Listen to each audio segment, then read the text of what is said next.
Hello everyone, how are you? Good afternoon, good afternoon. कैसे हैं आप लोग? प्रत्युषा, निधि, गुड। अनिल, धनंजय कैसे हैं? आनंदिता, उदित, प्रिपरेशन चल रही है। उदित, प्रत्युषा, कीर्ति कैसे हैं आप? बढ़िया। कर रहे हैं ना प्रिपरेशन? यस। अविनाश, बताइए, चल रहा है प्रिपरेशन? अरे क्वेश्चंस बना रहे हो कि नहीं? आज होमवर्क दूं? होमवर्क देता हूँ आज, देखते हैं कितना। ठीक है, आज थोड़ा सा होमवर्क दूंगा और आप सबको करके आना है, ठीक है? राइट। आज जो हम शुरुआत करने जा रहे हैं वो है कंपटीशन। नहीं, कंपटीशन का मतलब क्या होता है? लड़ाई झगड़ा होता है किसी चीज के लिए? हाँ, आप लोगों में तो भी कंपटीशन चल रहा है। फिजिक्स का क्लास करके दिमाग हिल गया, ऐसा क्यों अविनाश? क्या हुआ? ठीक है। फिजिक्स में थोड़े वीक हो? खतरनाक टॉपिक चल रहा है। Good morning Amit. Hmm. Revision हो जाता है क्वेश्चन के थ्रू। हाँ वही तो है, रिवीजन तो क्वेश्चन के थ्रू ही होता है। जितना प्रैक्टिस करेंगे उतना ही अच्छा है आप लोगों के लिए। ठीक है, चलिए। कंपटीशन में आप देख सकते हैं जो सिंबल दिया गया है वो नेगेटिव नेगेटिव है। राइट। मतलब दोनों के बीच में क्या, किसी एक चीज के लिए जब क्या होता है, कंपटीशन होता है, तब सेम रिसोर्सेज, स्पेस के लिए, फूड के लिए, वही है, सेम नौटंकी है कि रिसोर्सेज जो नेचर में होते हैं वो लिमिटेड होता है। ठीक है। और सभी अपना रिप्रोडक्टिव एबिलिटी बढ़ाने की कोशिश कर रहे हैं। फिटनेस, सबको अपना फिटनेस इंक्रीज करना है कि नहीं? अरे, रिप्रोडक्टिव फिटनेस सबको इंक्रीज करना है कि नहीं? डार्विनियन फिटनेस याद है? डार्विनियन फिटनेस सबको अपना इंक्रीज करना है, तो सब क्या करेंगे? लड़ेंगे भी सेम रिसोर्सेस के लिए। आप समझ रहे हो ना? अब इंटरैक्टिंग स्पीसीज यहाँ पर जो है, मैंने सेम स्पीसीज नहीं रखा है, डिफरेंट स्पीसीज भी रख सकते हैं, सेम स्पीसीज रख सकते हैं। यहाँ पर a process in which the fitness of one species, जो R में हमने मेजर किया था, intrinsic rate of natural increase is significantly lower in the presence of another species। ये कह रहा है कि अगर हम दो स्पीसीज ले रहे हैं, स्पीसीज ए ले रहे हैं और स्पीसीज बी ले रहे हैं, नहीं, समझो सेम जगह पर लायन भी है और टाइगर भी है, तो मुझे बताओ, दोनों दोनों का जो फूड एंड स्पेस है वो तो सेम ही होता है ना? दोनों कार्निवरस है।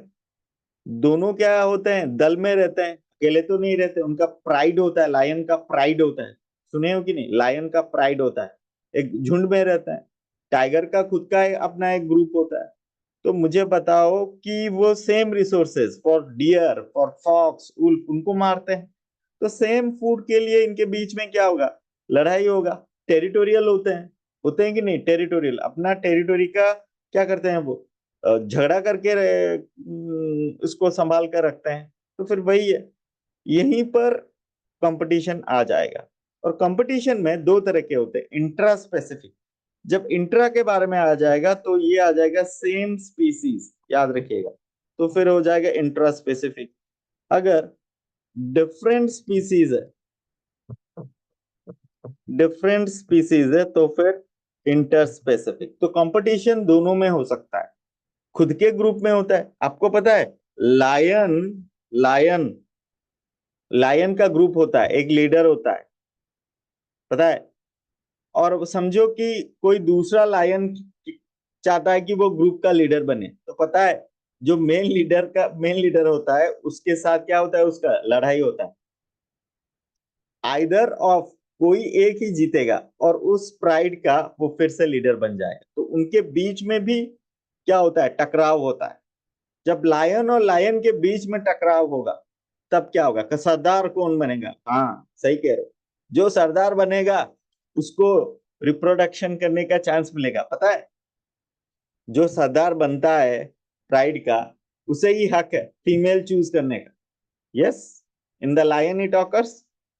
और क्या होता है यहाँ पर, लीडर बनने के लिए सब यंग लायंस भी होते हैं, तो वो क्या करते हैं, बूढ़े लायन के साथ क्या करेंगे, फाइटिंग करेंगे।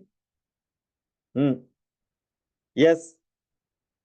तो यहां पर एक चीज याद रखिएगा, सेम स्पीसीज और डिफरेंट स्पीसीज में क्या हो सकता है, कंपटीशन हो सकता है। यहां पर बिटवीन सेम स्पीसीज देखिए, सेम स्पीसीज है यहाँ पर, ठीक है। यहाँ पर देखिए डिफरेंट स्पीसीज है, ठीक है। लायन है, ये क्या गिद्ध है, गिद्ध है, यहाँ पर देख सकते हैं। तो इनके बीच में क्या होता है, लड़ाई होता है। इंट्रास्पेसिफिक में it is generally believe that competition occurs when closely related species compete for the same resources, that is limiting, but it's not entirely true।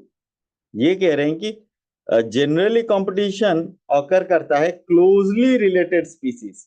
देखो, क्लोजली रिलेटेड स्पीसीज क्या सेम स्पीसीज होता है? क्लोजली रिलेटेड स्पीसीज क्या same species होता है? No.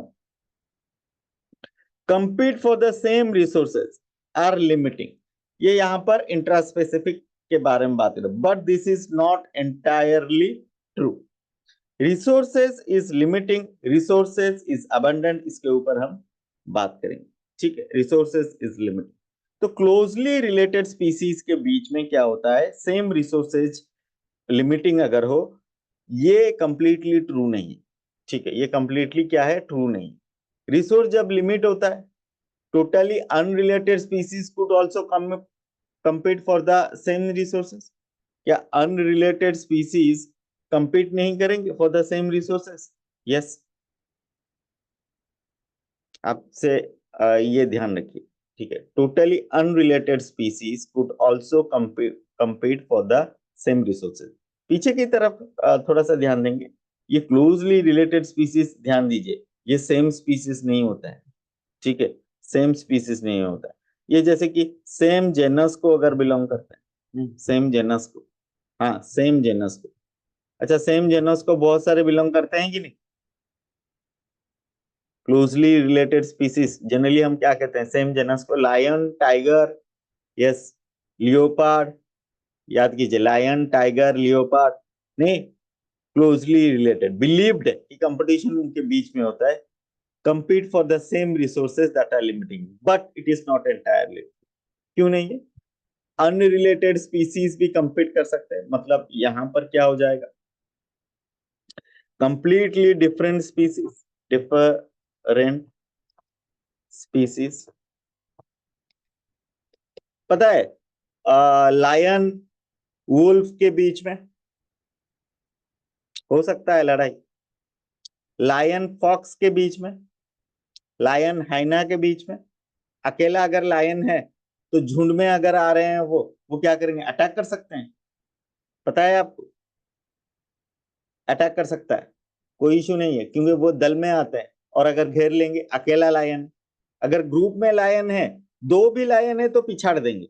लेकिन अगर अगर अकेला हो गया, तो अकेला हो गया तो डिफिकल्ट है। 10-12 झुंड में आएंगे और लायन को अटैक करेंगे। एटलीस्ट 2 लायन होनी चाहिए, 2 लायन 10 पर भारी पड़ेंगे, 10-12 पर भारी। हाँ, डिस्कवरी चैनल में आप लोगों ने देखा हो। तो अनरिलेटेड स्पीसीज के बीच में भी क्या हो सकता है, रिसोर्सेज जब लिमिटिंग होता है, लड़ाई हो सकती है। South African shallow waters lakes flamingo, ये फ्लैमिंगो देखिए, यहां पर आप देख सकते हैं फ्लैमिंगो बर्ड्स, नहीं बर्ड्स, फ्लैमिंगो बर्ड्स क्या होते हैं, ये बर्ड्स होते हैं, नहीं। compete with resident fish for जू प्लांक्टन, नहीं, जू प्लांक्टन कंपीट किसके साथ करते हैं, बर्ड्स यहां पर कंपीट करते हैं किसके साथ, फिश के साथ। लिमिटिंग क्या है, लिमिटिंग क्या है यहां पर, लिमिटिंग है जू प्लांक्टन। तो क्या बर्ड और फिश अनरिलेटेड नहीं है? क्या बर्ड और फिश सेम स्पीसीज है? नहीं।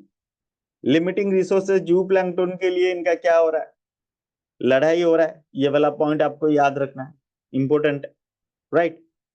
सेकंड को चलते हैं, यहां पर रिसोर्सेज इज अबंडेंट अगर, जू प्लैंकटन क्राइजोफाइट्स नहीं होते हैं बेटा, हो सकते हैं प्लैंकटन्स डायटोम्स को बिलोंग करते हैं। जू प्लैंकटन्स और फाइटोप्लैंक्टन्स डिफरेंट होते हैं। फाइटोप्लैंक्टन्स को जू प्लैंकटन खाते हैं। जू प्लैंकटन एनिमल लाइक होते हैं, फाइटोप्लैंक्टन्स प्लांट लाइक होते हैं, तो अलग अलग है। यस, प्रोटोजोआ जैसे कह सकते हो, हाँ जू प्लैंकटन में आ सकते।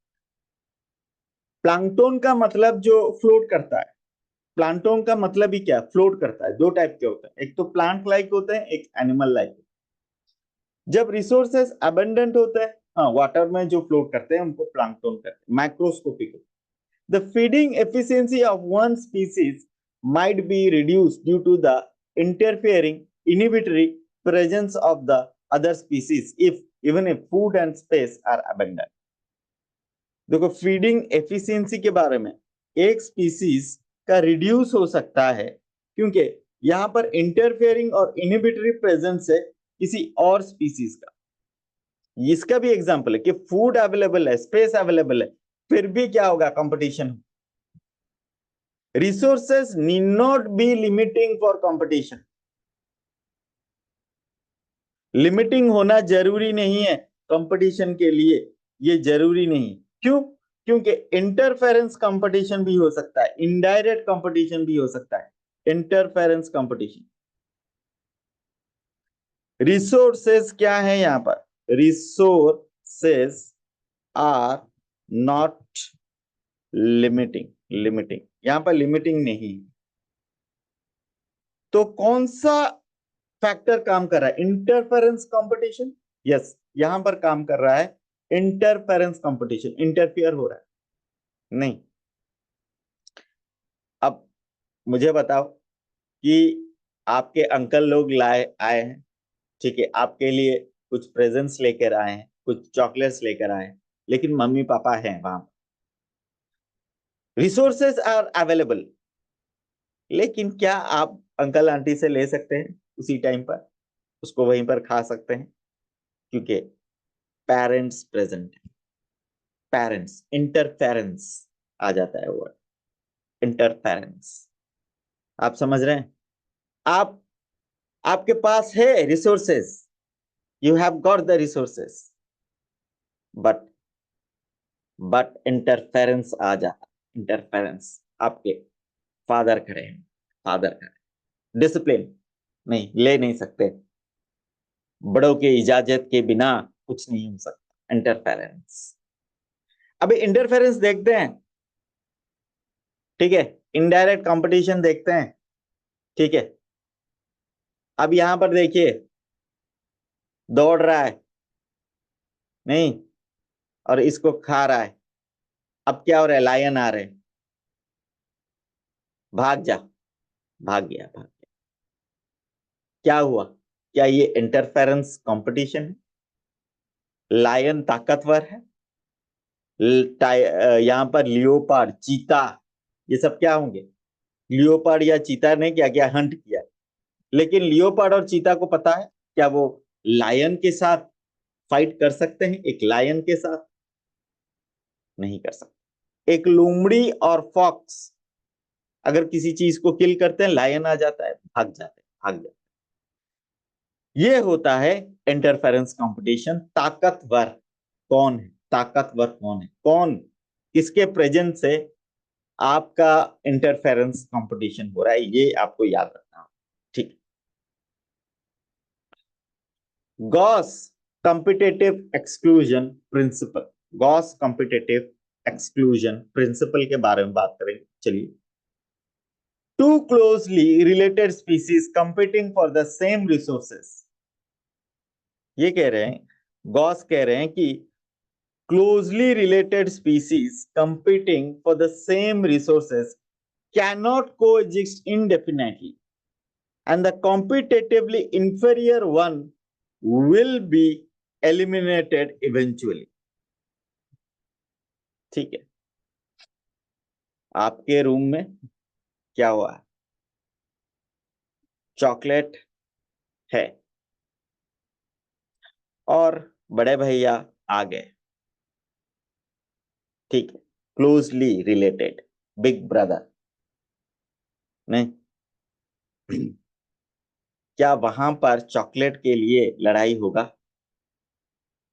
क्या वहां से लात मारकर बड़े भैया छोटे ब्रदर को निकाल देंगे? क्या कॉम्पिटिटिव एक्सक्लूजन प्रिंसिपल अप्लाई हो सकता है? Yes, competitive exclusion principal. बड़े भैया, इंफेरियर वन को क्या किया गया? इंफेरियर कौन था यहां पर? छोटा भाई, निकाल दिया गया। Eventually eliminated. ऐसा ही होता है, क्लैश जब होता है इंफेरियर वन को क्या करते हैं? एलिमिनेशन हो जाता है। In the presence of superior species, inferior species को हटा दिया जाता है, एक्सटिंक्ट। उस रूम से बेदखल हो गए, एक्सटिंक्ट या फिर रिमूव परमानेंटली। आप उस रूम में एंट्री नहीं कर सकते, या फिर कुछ देर के लिए आपको निकाला गया है, कुछ देर के लिए आपको निकाला गया है, रिमूव किया गया है। परमानेंटली रिमूव नहीं, एक्सटेंट मतलब परमानेंटली रिमूव। परमानेंटली रिमूव नहीं, नेचर से परमानेंटली रिमूव कर दिया जाता।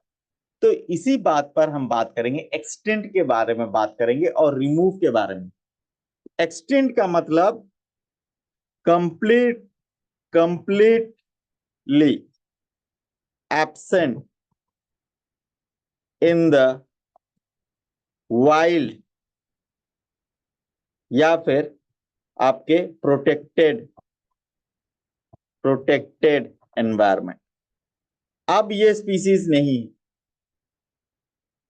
वाइल्ड से या प्रोटेक्टेड एनवायरमेंट से कंप्लीटली क्या हुआ है? रिमूव हो गया है। तो क्या है वो? एक्सटिंक्ट। एक्सटिंक्ट में गैलापागोस आइलैंड में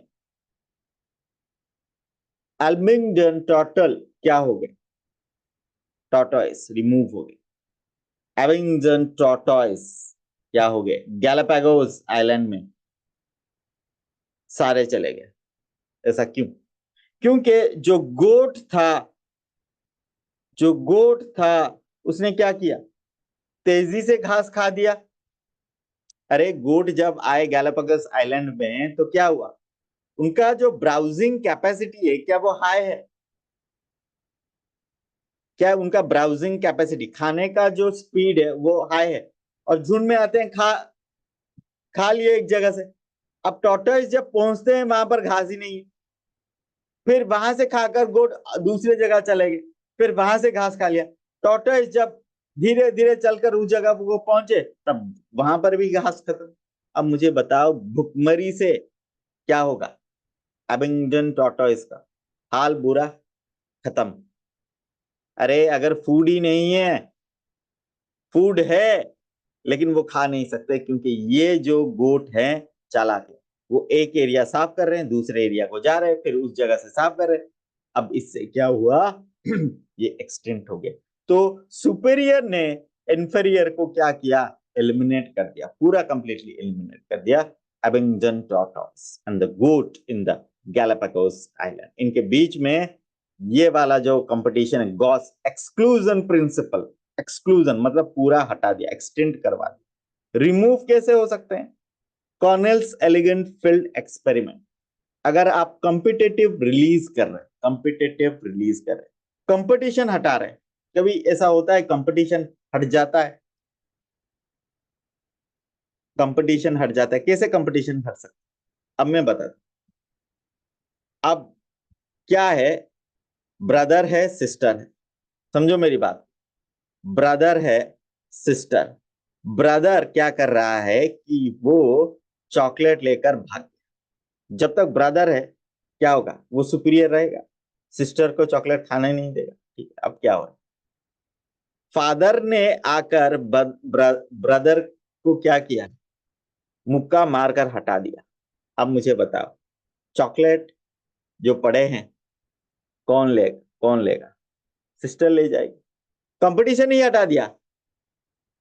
हैं, कंपटीशन ही हटा दिया, ब्रदर को कहा तू भाग यहां से नहीं तो खाएगा 2 लाख, 2 लाख देकर भगा दिया।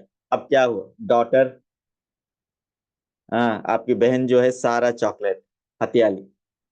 तो क्या कंपटीशन रिलीज किया आपके फादर ने यहां पर, ब्रदर और सिस्टर के बीच में कंपटीशन को रिलीज किया, कंपटीशन होने ही नहीं दिया, हटा दिया, ब्रदर को ही हटा दिया। तो ये कंपिटेटिव रिलीज है, कंपिटेटिव रिलीज है, ठीक है, आप समझ रहे हैं। तो चलिए कंपिटेटिव रिलीज के बारे में बात करते हैं। स्कॉटलैंड में एक एग्जांपल दिया गया, रॉकी सी कोस्ट, मतलब वहां पर रॉक्स होते हैं। पार्शियलिटी है, क्या कर सकते हैं हमें, daughters are closer to father and sons are closer to mother, ये तो इक्वेशन है, और फादर भारी पड़ते हैं हर बार।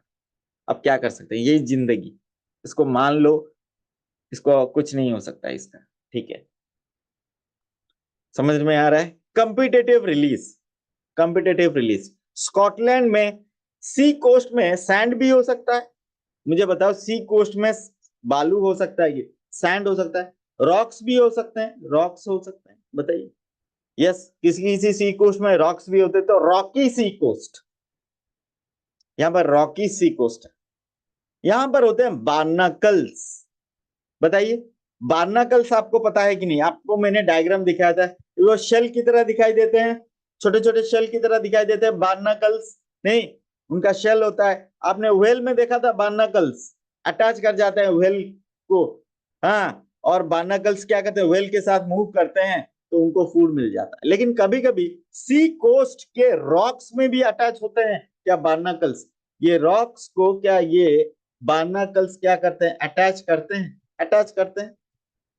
और ये दो तरह के बार्नाकल्स होते हैं, एक तो बैलेनस होता है, दूसरा चैथमलस होता है, दो तरीके के, बैलेनस और चैथमलस, दो टाइप के बार्नाकल्स यहां पर। सुपीरियर कौन है, बैलेनस, चैथमलस क्या है, इंफीरियर। अगर मैं बैलेनस को रिमूव कर दूं, तो मैंने कहा था रिमूव भी पड़ेंगे, अगर मैं बैलेनस को रिमूव कर दूं तो क्या होगा, मुझे बताओ। और जनरली बैलेनस कहां पर रहते हैं, लोअर इंटरटाइडल जोन में, और चैथमलस रहते हैं अपर इंटरटाइडल जोन में। इनका टाइडल जोन होता है, अच्छा टाइडल जोन क्या होता है, समझो कि ये है रॉक्स, ये रॉक है, यहां पर रॉक्स है, ठीक है, यहां पर रॉक्स है, और आपने लोअर और अपर दो जगह किया है, तो लोअर इंटरटाइडल जोन में कौन हो जाएगा, रह जाएंगे बैलेनस, और अपर इंटरटाइडल जोन में रह जाएंगे चैथमलस। अगर आपने हटा दिया, यहां पर देखिए, नीचे की तरफ और ऊपर की तरफ, कॉलोनल्स फील्ड एक्सपेरिमेंट, बैलेनस नीचे की तरफ है, लोअर, लोअर में है, लोअर में, याद रखिए लोअर में। अगर मैंने बैलेनस को हटा दिया, चैथमलस अपर में, अपर में,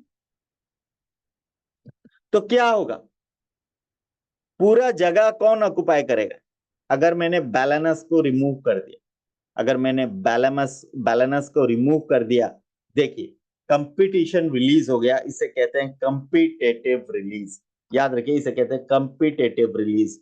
और पूरे एरिया को कवर किसने किया, चैथमलस ने, यस, चैथमलस ने पूरे एरिया को क्या किया, उसने कवर कर दिया।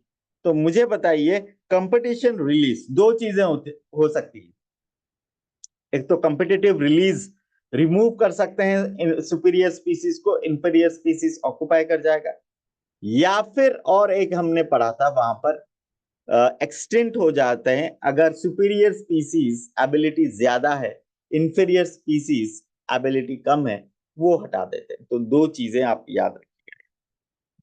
लेकिन मुझे बताइए कि Gause principle is not always true, ये ऑलवेज ट्रू क्यों नहीं होता है, किसी किसी केस में ट्रू होता है, ऑलवेज ट्रू क्यों नहीं होता है,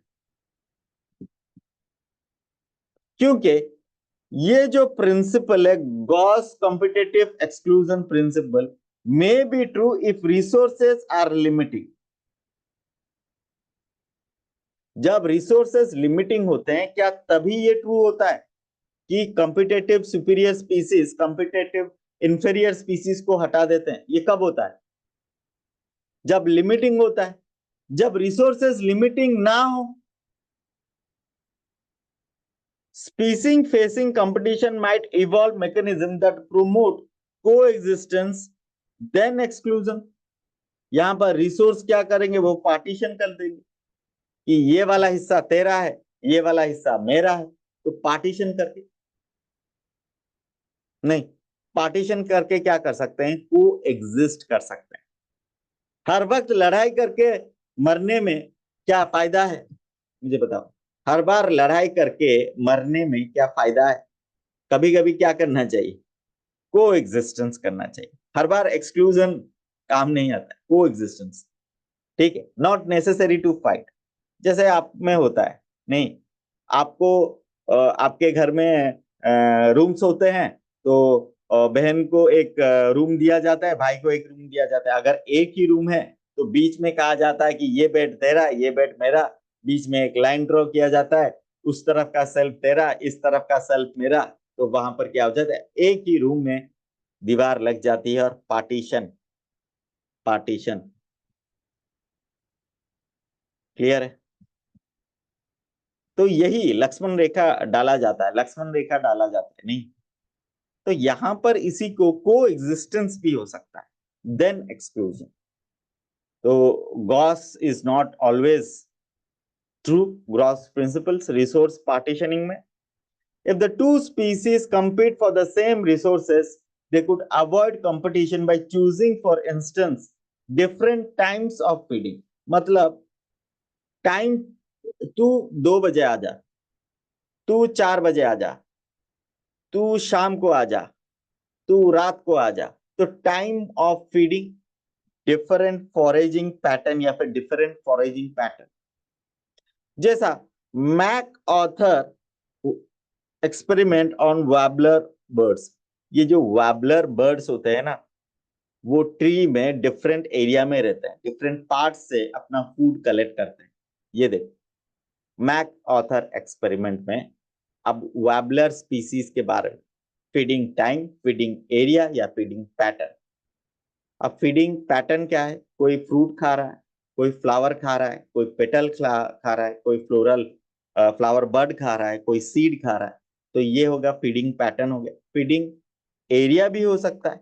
फीडिंग एरिया देखो, फीडिंग एरिया में ये देखो कहाँ कहाँ पर रहते हैं, ऊपर के एरिया में ये रहते हैं, साइड के एरिया में ये रहते हैं, यहाँ पर देखो, यहाँ पर नीचे के एरिया में, नीचे के एरिया में।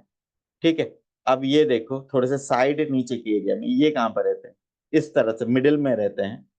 और ये देखो ये कहाँ पर रहता है, ये नीचे के हिस्से में। तो मुझे बताओ, यहाँ पर एरिया अलग अलग है, एरिया अलग अलग है, मुझे बताओ। यस, आप देख रहे हो एरिया अलग अलग है।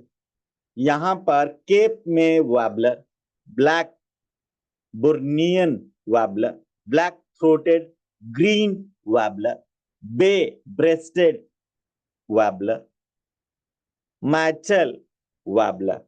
तो 1 2 3 4 5, 5 वाबलर स्पीसीज 5 एरिया में रहते हैं, 5 एरिया में। अच्छा, क्या इसे में हैबिटेट क्या है यहाँ पर, मुझे बताइए। यहाँ पर हैबिटेट क्या क्या है, बता सकते हैं? व्हाट इज द हैबिटेट, बताइए। हैबिटेट क्या है यहाँ पर? अगर बता देंगे तो फिर 2 चीजें यहाँ पर, tree, very good, very good Abhinav, tree is habitat, very good, very good. अच्छा, नीच, नीच, नीच या नीच, जो भी कहना कीजिए। नीच कह सकते हैं, नीच कह सकते हैं। अच्छा, नीच यहां पर कितने हैं? कितने नीच? 5, वेरी गुड। तो डिफरेंस क्या है हैबिटेट और नीच में? हैबिटेट और नीच में डिफरेंस क्या है, समझ रहे हैं आप? हैबिटेट में मेनी स्पीसीज ऑफ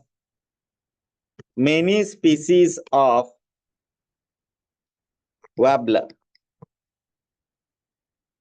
नीच में क्या स्पेसिफिक या फिर सिंगल स्पीसीज?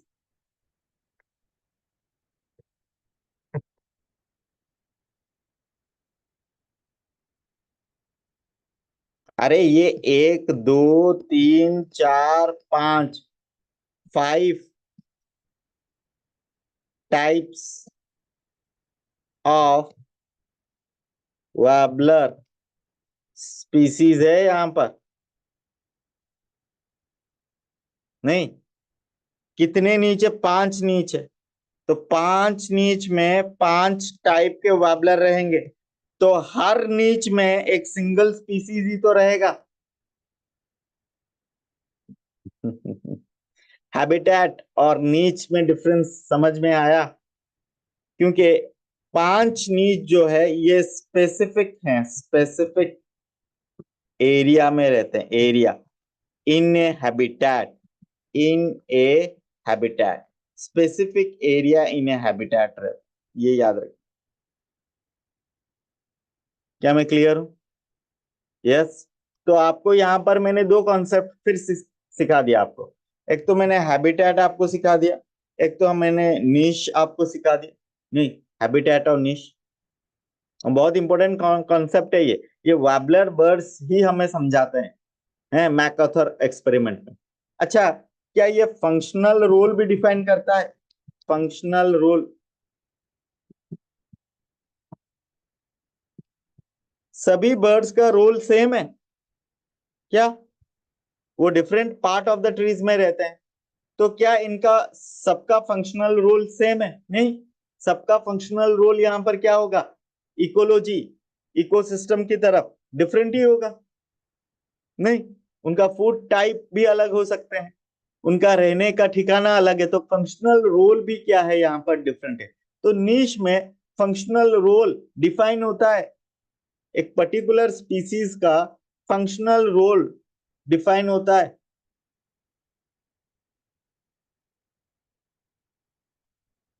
बेटा कंज्यूमर है, हाँ ठीक है, लेकिन जिस एरिया में रहते हैं, ठीक है, अब सारे तो बर्ड्स हैं, लेकिन उनका फूड क्या पूरा सेम ही होता है? सारे बर्ड्स हैं। एक एक ट्री में ईगल भी रहता है, एक क्रो रहता है, आपका कुकुर रहता है, क्या सबका रोल सेम है? बताइए। नहीं ना, वार्बलर स्पीसीज में डिफरेंट टाइप्स ऑफ वार्बलर्स हैं, क्या उनका फूड हैबिट भी सेम होगा? कंज्यूमर कह सकते हैं, लेकिन कंज्यूमर में भी तो फूड टाइप होते हैं। Yes, specific food type, specific role, specific role, functional role to the ecosystem. Niche also defines a specific functional role to the ecosystem, a particular position in the ecosystem. क्या मैं clear हूं यहां पर? देखो definition बाद में तो दूंगा, लेकिन समझो चीजों। नीच एक for species, for a specific species. Niche is an area for a specific species. It defines its functional role. It defines its functional role towards the ecosystem. क्या मैं क्लियर हूं? मैं बताऊंगा फिर नीश के बारे में आगे, अभी तो ये समझ लो थोड़ा। बेटा फीडिंग हैबिट अगर भी सेम नहीं है, दूसरा तो डिफरेंट हो सकता है, उसका काम तो अलग हो सकता है। क्या सिर्फ खाने के लिए बर्ड्स जिंदा रहते हैं? हमने कितना टाइप के बारे में बात किया, पीछे देखो, पीछे थोड़ा और ले। Feeding area, feeding pattern, feeding time, हमने फीडिंग पैटर्न देखा, फिर फीडिंग एरिया देखा, तो वो भी तो एक रोल है। फीडिंग टाइम, फीडिंग पैटर्न, ये सारे क्या होते हैं? एक एक रोल होते हैं, समझ लो, फंक्शनल रोल होते हैं। कंपटीशन दिया गया है यहाँ पर, याद रखिए ये एनसीईआरटी में है, आपको मैंने पहले से ही इसको डिस्कशन कर लिया है, ठीक है। यहाँ पर Darwin struggle for existence, survival of the fittest in nature, he was convinced that interspecific competition is a potent force in organic evolution. नहीं, struggle for existence, survival of the fittest in the nature, जो fittest है nature में, he will have a higher role competition में, and potent in organic evolution, मतलब कौन evolve हो रहा है. It is generally believed that competition occurs when closely related species compete for same resources that are limiting, but it is not entirely. वही चीज कह रहे हैं कि कंपटीशन सेम रिसोर्सेज के लिए होते हैं जब लिमिटिंग नहीं होते हैं। बेटा लिमिटिंग ना भी हो तो कंपटीशन हो सकता है, लिमिटिंग ना भी हो। हमने बताया कि सेकेंडली में हमने बताया resources need not be limiting for competition, हमने बता चुके हैं इसके बारे में, ठीक है। तो चलिए आगे बढ़ते हैं इसी के साथ। एबिंगडन टॉर्टॉइस के बारे में हमने बताया, इसमें क्या हो रहा है कि एक्सटिंक्ट हो गए गैलापागोस आइलैंड से, जब विद इन ए डिकेड, कितने टाइम पर, डिकेड मतलब 10 years with in a decade, जब गोट इंट्रोड्यूस्ड हुए थे आइलैंड में, उनका ग्रेटर ब्राउजिंग एफिशिएंसी था ऑफ द गोट। मैंने क्या कहा था, खाने का जो स्पीड है वो जल्दी खा लेते थे एक एरिया से और दूसरे एरिया को चले जाते थे। अब टॉर्टोइस जब आते थे तब खाना नहीं होता, ठीक है। फिर another evidence for occurrence of competition in nature comes from what is called competitive release. जब कॉम्पिटिटिव रिलीज होता है किसी ज्योग्राफिकल एरिया में, बैलेंस डोमिनेट करता था intertidal area, excludes the smaller barnacles Chathmalus from the zone। तो आपको पता है कि ये कॉलोनल फील्ड एक्सपेरिमेंट है। Larger and competitively superior barnacles Balanus dominate करता था और एक्सक्लूड करता था बार्नाकल चैथमलस को फ्रॉम दैट जोन। लेकिन मुझे बताइए, अगर मैंने उसको हटा दिया तो ये भी तो है एक एक्सपेरिमेंट जहां पर सुपीरियर स्पीसीज इंफीरियर स्पीसीज को हटा रहे हैं। नहीं, सुपीरियर स्पीसीज जो होते हैं वो क्या करते हैं, इंफीरियर स्पीसीज को हटा सकते हैं। क्लियर है, कॉम्पिटिटिव सुपीरियर स्पीसीज, याद रखिए कॉम्पिटिटिव सुपीरियर स्पीसीज। फिर आ गया Gause competitive exclusion principle, two closely related species competing for the same resources cannot coexist and eventually one is eliminated. ये एंटायरली ट्रू नहीं है। If resources, this may be true, सच हो सकता है जब रिसोर्सेज लिमिटिंग होता है, लेकिन हर वक्त रिसोर्स लिमिटिंग हो ये तो सही नहीं है ना। तो यहां पर याद रखेंगे रिसोर्स पार्टीशनिंग के बारे में थोड़ा सा याद रखेंगे, रिसोर्स पार्टीशनिंग। और Mac author showed that 5 closely related species of warbler, मैंने कहा था 5 लिए थे हमने, living on an same tree पर were able to avoid competition, उन्होंने कंपटीशन अवॉइड किया, को एग्जिस्ट किए, क्योंकि उनका बिहेवियरल डिफरेंसेस है इन देयर फोर्जिंग एक्टिविटी। तो फॉरेजिंग एक्टिविटी में इनका डिफरेंसेस, कौन सा खाना खाते थे, कहां पर रहते थे, किस पोजीशन पे रहते थे, वो अलग। So this is all about your chapter organism and population, ठीक है। ऑर्गेनिज्म ऑन पॉपुलेशन कंप्लीट हो रहा है और यहां पर कुछ क्वेश्चंस हैं।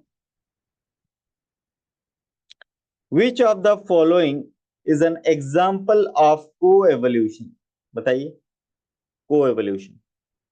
barnacle whale, clownfish sea animal, hermit crab sea animal, bees and orchid flower। याद कीजिए, bees and orchid flower। In spite of interspecific competition in nature, which mechanism the competing species might have evolved for their survival? Competitive species क्या कर सकते हैं? Yes, resource partitioning. Very good. Resource को क्या करेंगे? Partition कर। तो चलिए, the next topic for us is ecosystem. Ecosystem, ecosystem आने से पहले, नहीं, इकोसिस्टम है हमारा नेक्स्ट टॉपिक। ये थोड़ा याद रखेंगे हम कि जो क्वेश्चंस है ऑर्गेनिज्म एंड पॉपुलेशन के, ठीक है, इसको थोड़ा सा आप जरूर देखिए, ऑर्गेनिज्म एंड पॉपुलेशन के, नहीं, और इसको सॉल्व करने की कोशिश कीजिए, ऑर्गेनिज्म एंड पॉपुलेशन। इनमें से कुछ ऐसे भी क्वेश्चन होंगे जो आउट ऑफ कोर्स हो चुके हैं, नहीं, आउट ऑफ कोर्स, याद रखिए, ठीक है। तो जो कोर्स के अंदर है उसको क्या करेंगे, याद रखेंगे, नहीं। अच्छा, एक क्वेश्चन, हाँ, कुछ क्वेश्चंस भी करते हैं, ऐसा नहीं क्वेश्चन नहीं कर सकते।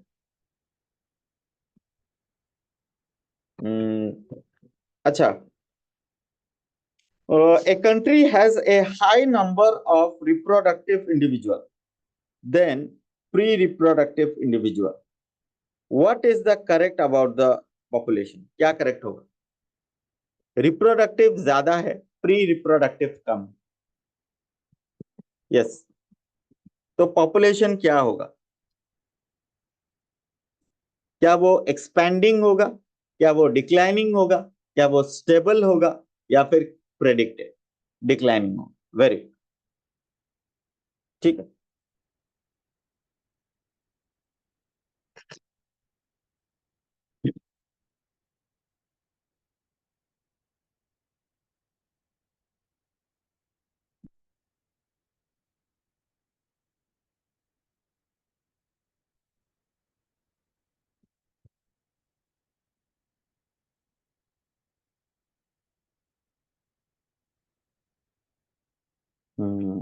बहुत सारे क्वेश्चन हट गए हैं। Which statement is true for Colonel's elegant field experiment? Performed on prickly pear cactus, shows resource partitioning, was performed in a rocky intertidal area of Scotland, was done on Pisaster. Pisaster. नहीं, Pisaster नहीं. Was performed on rocky intertidal area of Scotland. चलिए और एक question पूछते हैं आपको।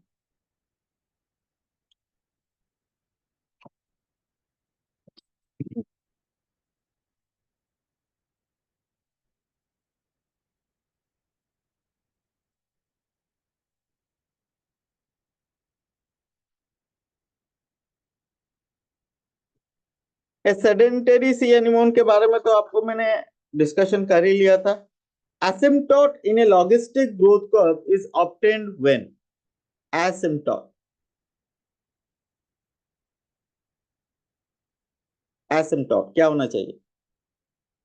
Asymptote में क्या होना चाहिए? Yes, n is equal to k या k is equal to n होना चाहिए। Carrying capacity is equal to population density. Very good, very good. Okay. In spite of interspecific competition in nature, हमने ये वाला कर लिया है, शायद ये कर लिया है हमने, ये वाला क्वेश्चन नहीं, और सारे क्वेश्चन ज्यादातर रिमूव हो चुके हैं क्योंकि आपके कोर्स में नहीं है, इसलिए यहाँ पर हम इकोसिस्टम के बारे में थोड़ा सा स्टार्ट कर देंगे आज। इकोसिस्टम, चलिए एक सिस्टम के बारे में हम बात कर रहे हैं जिसका नाम है इकोसिस्टम। क्या है इकोसिस्टम? आप यहाँ पर एक पॉन्ड इकोसिस्टम देख रहे हैं? यस, क्या यहाँ पर एक पॉन्ड इकोसिस्टम देख रहे हैं? यहाँ पर पॉन्ड इकोसिस्टम आप देख रहे हैं। पॉन्ड इकोसिस्टम में a system produced by the interaction of, क्या है ये एक ऐसा सिस्टम है जिसमें इंटरैक्शन हो रहा है, इंटरैक्शन इसके बीच में अबायोटिक और बायोटिक के बीच में ऑफ एन एरिया। जैसे यहां पर आप एक पॉन्ड इकोसिस्टम देख रहे हैं, इकोसिस्टम नहीं, यहां पर आप देख सकते हैं एनिमल हैं, नहीं, यहां पर आप देख सकते हैं प्लांट्स हैं, लिविंग ऑर्गेनिज्म है, नहीं, यहाँ पर आप और क्या देख सकते हैं, इस बॉटम देख, वाटर, वाटर है, वाटर इज अबायोटिक फैक्टर, नहीं, बॉटम, बॉटम में क्या है, बॉटम में सॉइल प्रेजेंट है, सॉइल प्रेजेंट है।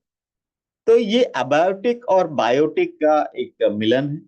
नीचे आप देखेंगे कि बहुत सारे क्या होते हैं, अगर बात करेंगे तो माइक्रो ऑर्गेनिज्म भी होंगे, माइक्रो ऑर्गेनिज्म, और वो क्या होते हैं, डिकम्पोजर्स होते हैं, डिकम्पोजर्स। तो ये इकोसिस्टम, इकोसिस्टम टर्म कौन किया गया था, जो एजी टैंसलेन, किसने कौन टर्म किया था, एजी टैंसले, याद रखेंगे। टैंसले ने कहा कि ecosystem is the symbol of structure and function of nature. एक सिंबल जहां पर दो चीजें होती है, वो स्ट्रक्चर भी है और फंक्शन भी। ओडम ने, जो कि इकोसिस्टम इकोलॉजी के फादर हैं, smallest structural and functional unit of nature और एनवायरनमेंट, एक smallest structural and functional unit, मैंने कहा था smallest structural and functional unit in nature और एनवायरनमेंट, इस तरह से ओडम ने कहा था इकोसिस्टम, नेचर या आपके environment, having both biotic and abiotic. यहां पर देखिए बारिश हो रहा है, नहीं, self regulatory and self sustaining unit क्या है, सेल्फ रेगुलेटरी, क्या इसको आप रेगुलेट करते हैं, डज ह्यूमन रेगुलेट दिस, क्या ह्यूमन इसे रेगुलेट कर रहे हैं, नो, ह्यूमंस रेगुलेट नहीं कर रहे। यहां पर अबायोटिक फैक्टर और बायोटिक फैक्टर में क्या हो रहा है, इंटरैक्शन हो रहा है, इंटरैक्शन, और ये जो इंटरैक्शन हो रहा है ये सेल्फ रेगुलेटरी है, खुद खुद रेगुलेट कर रहा है। सस्टेनिंग, सस्टेनिंग का मतलब क्या है, अभी भी प्रेजेंट है, उनका प्रेजेंस है, प्रेजेंस है, सस्टेन करे मतलब प्रेजेंस है, अभी भी प्रेजेंस है, रेगुलेट करते हैं अपने आप को। अब रेगुलेट कैसे करते हैं बेटा, आपको पता है, मुझे बताओ कि यहाँ पर वाटर है नेचर में, ठीक है, वाटर से क्या होता है, H2O क्या हो जाता है, वेपर हो जाता है, वेपर से क्या हो जाता है, क्लाउड बन जाते हैं। अब क्लाउड से क्या आता है, रेन आता है, रेन वाटर को क्या करते हैं, प्लांट्स लेते हैं, एनिमल्स लेते हैं, और क्या होता है, प्लांट और एनिमल्स जैसे ही क्या हो जाता है, डेड हो जाते हैं, फिर से क्या होता है, वाटर क्या हो जाता है, नेचर में आ जाता है, नहीं, अब फिर से ये क्या हो सकता है, इवापोरेट हो सकता है। तो इसी तरह से चलता रहता है,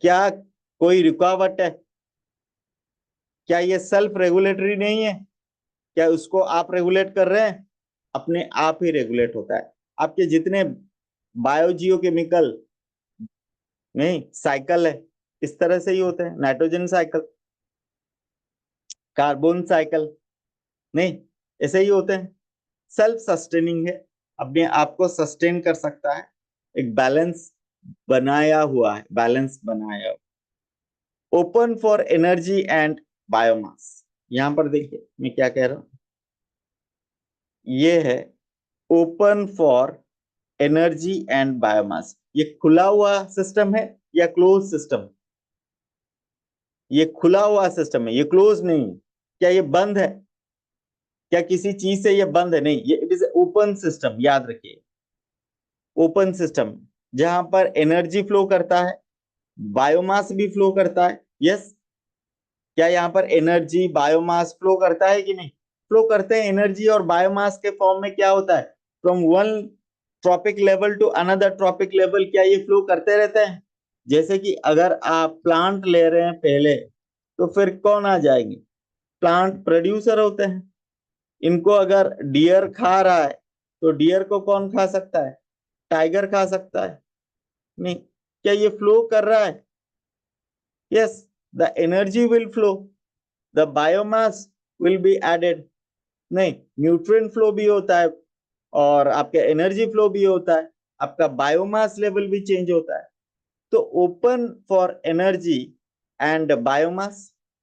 फिर कहते हैं कि यहां पर boundaries of the ecosystem are indistinct and have overlapping character over each other. अब मुझे बताओ, एक लेक जा रहा है, चारों तरफ लैंड है, क्या लेक और लैंड को आपका डिस्टिंक्ट है?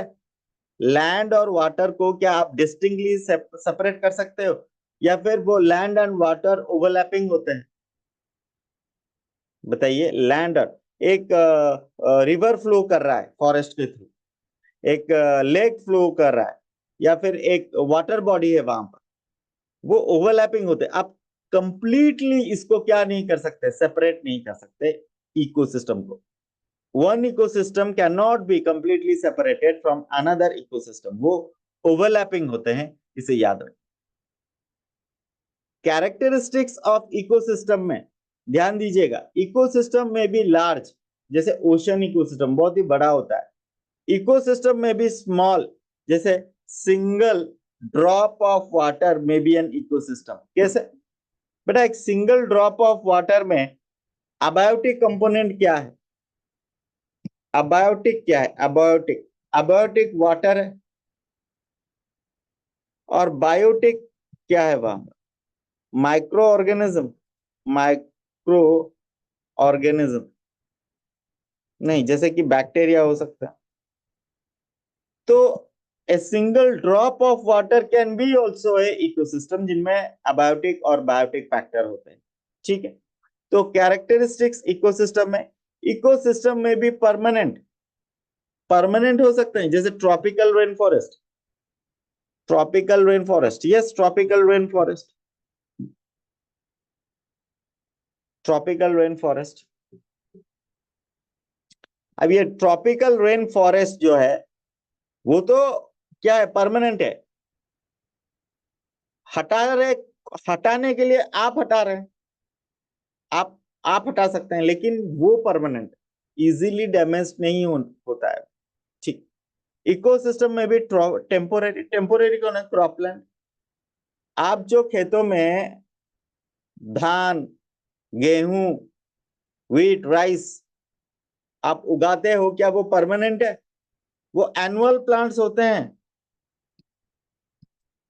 कि नहीं? क्या वो पेरिनियल प्लांट्स होते हैं? आपके क्रॉप लैंड में जो आप क्रॉप लगाते हैं, जैसे कि राइस और व्हीट, क्या वो पेरिनियल प्लांट होते हैं? नहीं, पेरिनियल प्लांट नहीं होते हैं। आपको क्या इरिगेशन करना पड़ता है इनको? इरिगेशन, वाटर देना पड़ता है। अगर आप इरिगेशन बंद कर देंगे, क्या ये क्रॉपलैंड चल सकता है? क्या ये क्रॉपलैंड में आपको वाटर देना पड़ता है, इरिगेशन करना पड़ता है? तो ये इकोसिस्टम टेम्पोरेरी है, परमानेंट नहीं है।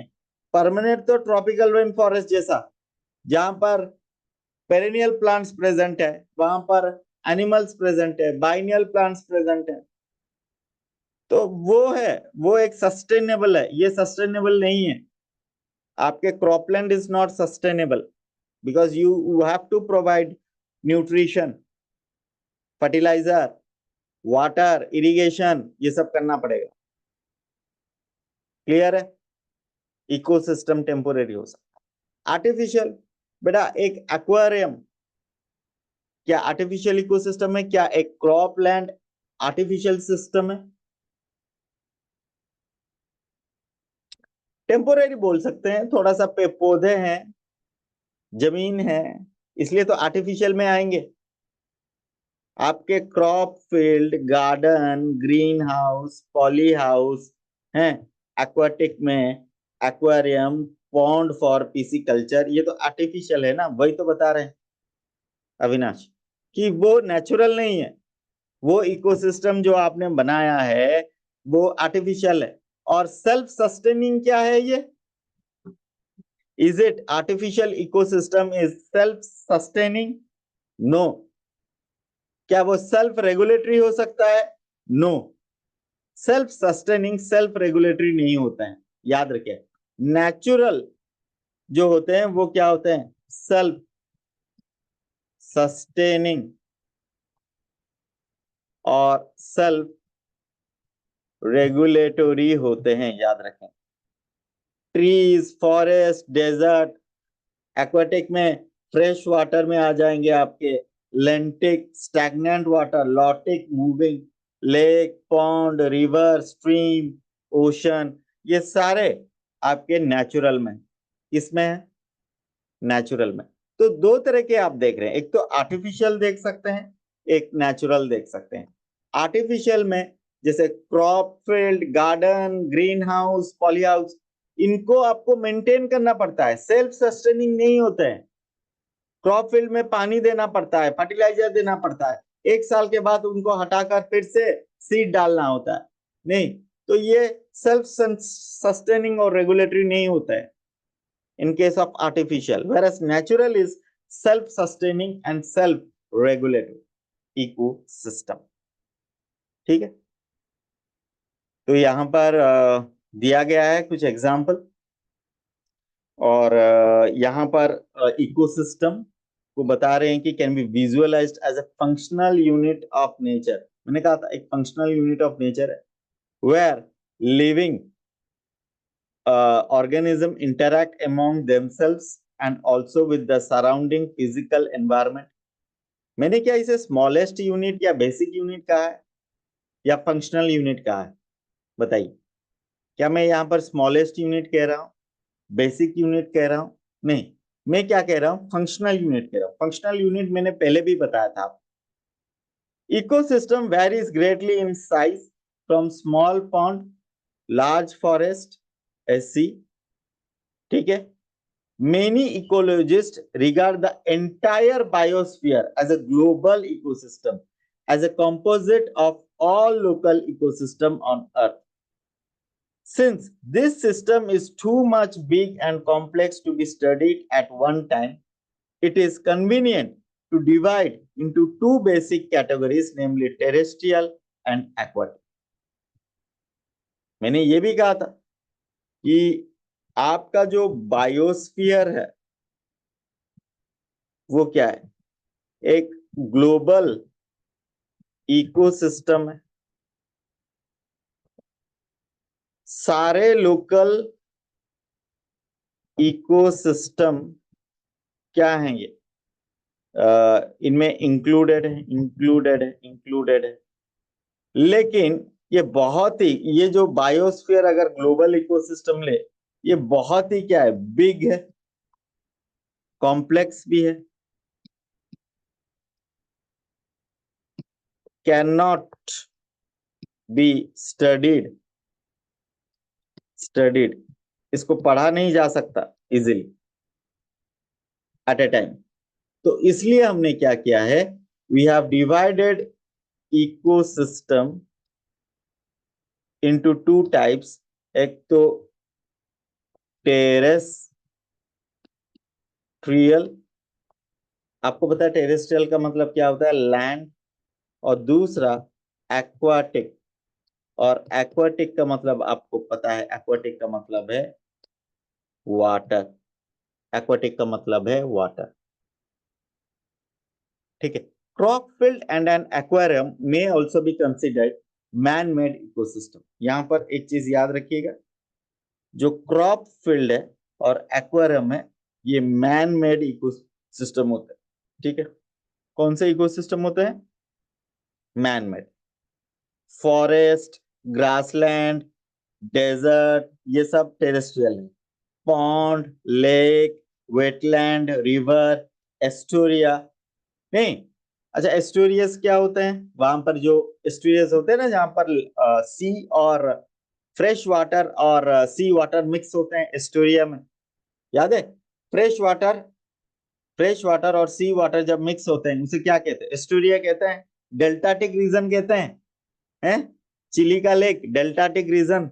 सुंदरबन याद कीजिए, वेटलैंड एरियाज, सुंदरबन है, वेटलैंड एरियाज, डेल्टाटिक ट्रायंगल्स, यस ये सब बताते हैं। ब्रैकिश वाटर होते हैं, ब्रैकिश वाटर इस्तेमाल करते हैं, brackish water, yes brackish water का भी इस्तेमाल करते हैं वो। तो एस्टोरिया याद रखेंगे, ठीक है। वेटलैंड एरियाज जहां पर मिट्टी क्या होता है, दलदल होते हैं। वेटलैंड एरियाज में क्या होते हैं, दलदल होते हैं कि नहीं, जहां पर पानी कवर हो रहता है, nearly half of the year पानी रहता है वेटलैंड एरियाज में, यस दलदल एरिया होता है। तो ये जो वर्ड्स हैं आपको याद रखने होंगे, एक एक वर्ड से एक एक क्वेश्चन आ सकता है। कंपोनेंट्स ऑफ इकोसिस्टम, इकोसिस्टम के क्या क्या कंपोनेंट्स हैं? बायोटिक कंपोनेंट्स है, अबायोटिक कंपोनेंट्स है। दो टाइप के कंपोनेंट्स आप यहां पर देखेंगे, बायोटिक और अबायोटिक। बायोटिक का मतलब क्या होता है?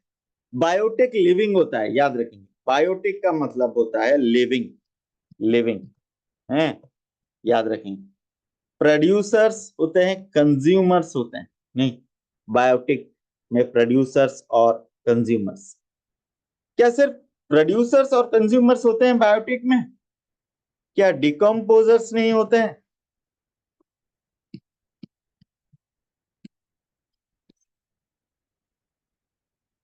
क्या डिकम्पोजर्स बायोटिक नहीं होते हैं? यस और नो मुझे बताइए बस। एक इकोसिस्टम में, हाँ, डिकम्पोजर्स भी होते हैं, क्या होते हैं? बायोटिक कंपोनेंट होते हैं। लेकिन मुझे बताओ, क्या कंज्यूमर के अंदर हम डिकम्पोजर को इंक्लूड कर रहे हैं? कंज्यूमर, बताइए। यस, कंज्यूमर में हम डिकम्पोजर्स को इंक्लूड कर सकते हैं, इस वजह से हमने डिकम्पोजर नहीं लिया। लेकिन एक इकोसिस्टम के लिए क्या सिर्फ प्रोड्यूसर और डिकम्पोजर काफी हैं?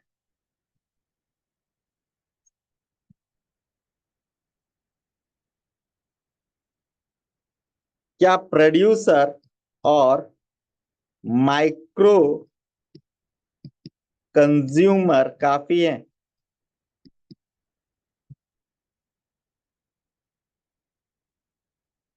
बायोटिक कंपोनेंट के तरफ से, नो, देखो बायोटिक के तरफ से मैं बात कर रहा हूं, नॉट अबायोटिक तरफ से। एक इकोसिस्टम में अगर मैं बायोटिक ले रहा हूं,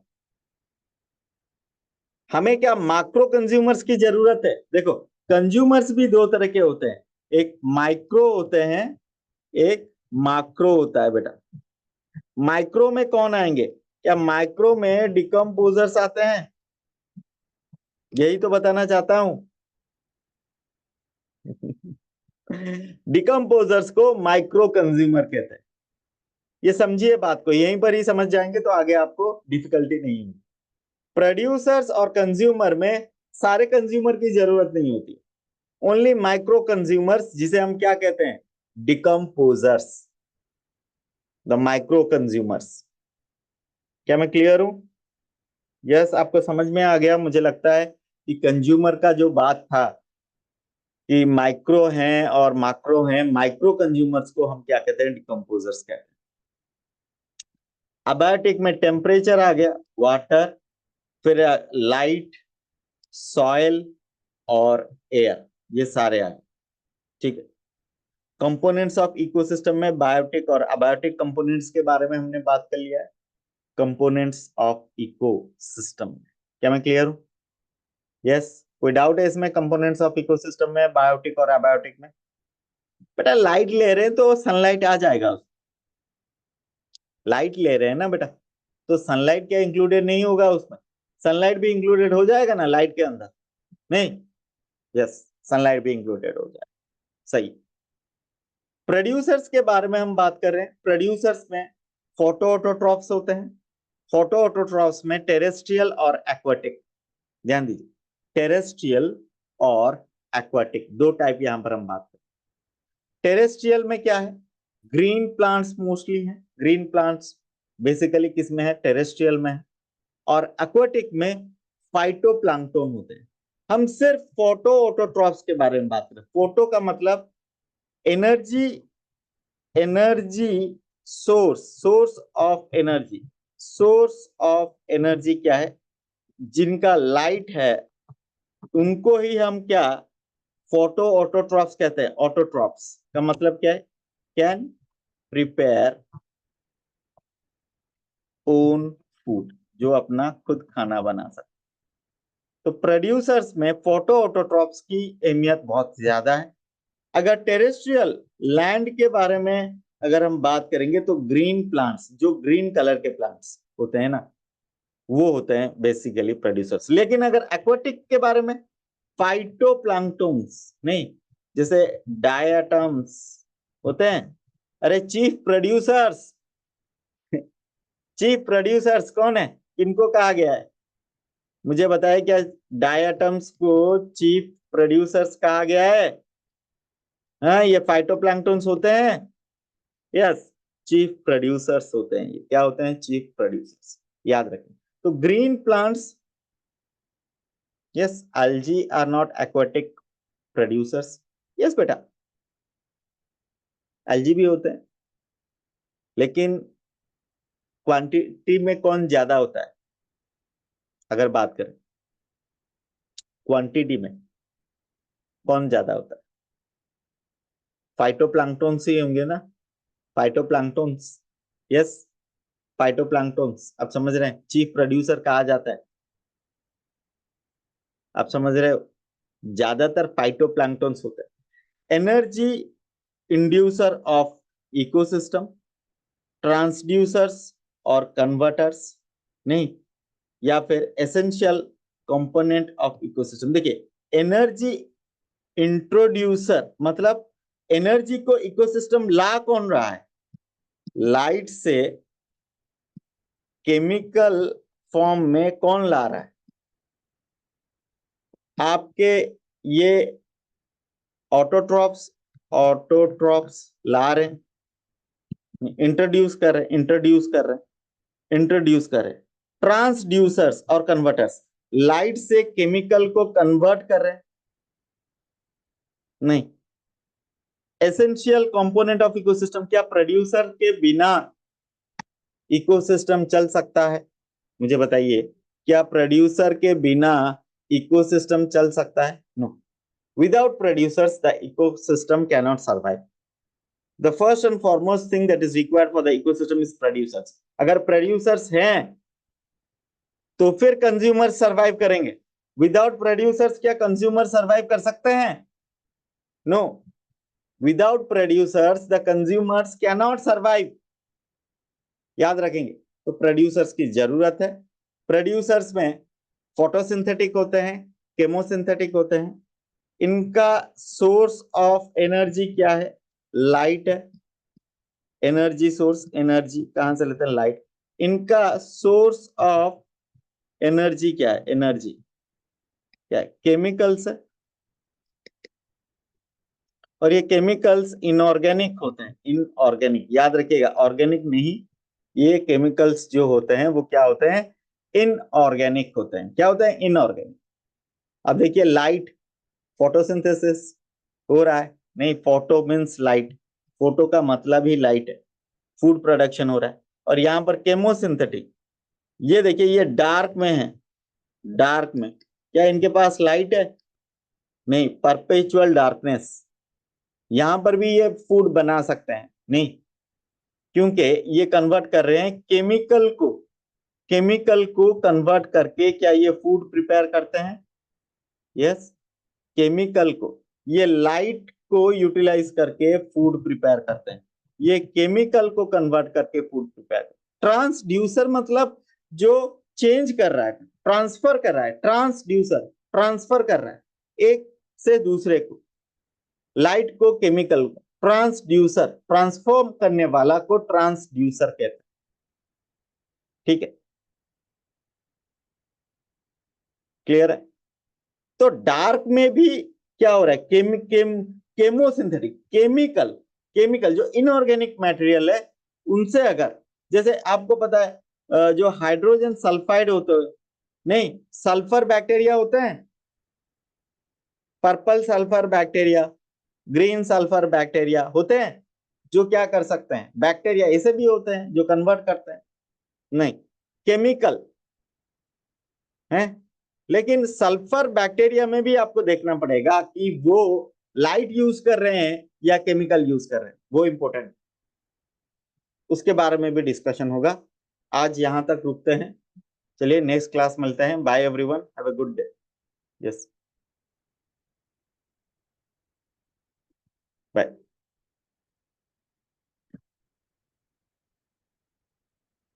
हाँ यहाँ अमित बताइए क्या है।